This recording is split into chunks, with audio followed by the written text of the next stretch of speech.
പൊന്നാനിയിലെ ഹനീന ഹോട്ടലിലെ ഫേമസ് ആയ മുട്ടപ്പത്തിരിയും ബീഫ് നിങ്ങൾ ട്രൈ ചെയ്തിട്ടുണ്ടോ? Come let's check it out. Hello my guys, welcome back. അങ്ങനെ കറക്റ്റ് 2 മണിയാകുമ്പോഴത്തേനും ചെക്കന്മാർ തന്നെ എറണാകുളത്ത് വന്ന് പിക്ക് ചെയ്ത് നമ്മൾ കാർ കൊടുത്ത് നേരെ പൊന്നാനിക്ക് വിട്ടു. അങ്ങനെ പോണ വഴിക്ക് നമ്മുടെ ഫാസ്റ്റാഗും സെറ്റ് ചെയ്ത് തൊട്ടടുത്ത കടയിൽ നിന്ന് 2 കട്ടനും കുടിച്ച് നമ്മൾ നേരെ പള്ളിയിലോട്ട് പോയി.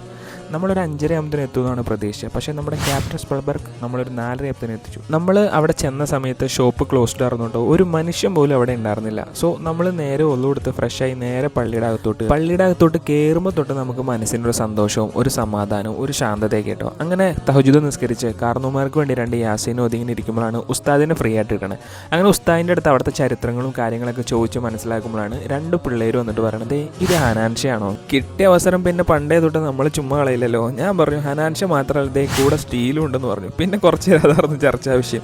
അങ്ങനെ നിസ്കാരം കഴിഞ്ഞ് നമ്മൾ പുറത്തിറങ്ങിയപ്പോൾ അത്യാവശ്യം നല്ല ക്രൗഡായിരുന്നു കേട്ടോ. നമ്മൾ വന്നപ്പോൾ ഒരു മനുഷ്യനില്ലായിരുന്നെങ്കിലും നിസ്കാരം കഴിഞ്ഞ് കട ഓപ്പൺ ആക്കിയപ്പോഴത്തേനും നല്ല തിരക്കായി. അങ്ങനെ ബിസ്മീൻ ചൊല്ലി ഈ ചായയും കുടിച്ച് അന്നത്തെ ദിവസം അവിടെ നിന്ന് അങ്ങ് സ്റ്റാർട്ട് ചെയ്തു. അങ്ങനെ അവിടുത്തെ മുട്ടപ്പത്തിരിയും ബീഫ് ഓർഡർ ചെയ്ത് നമ്മൾ കഴിക്കാൻ തുടങ്ങി. സംഭവം ഒരു ആവറേജ് ഫുഡുള്ളൂ.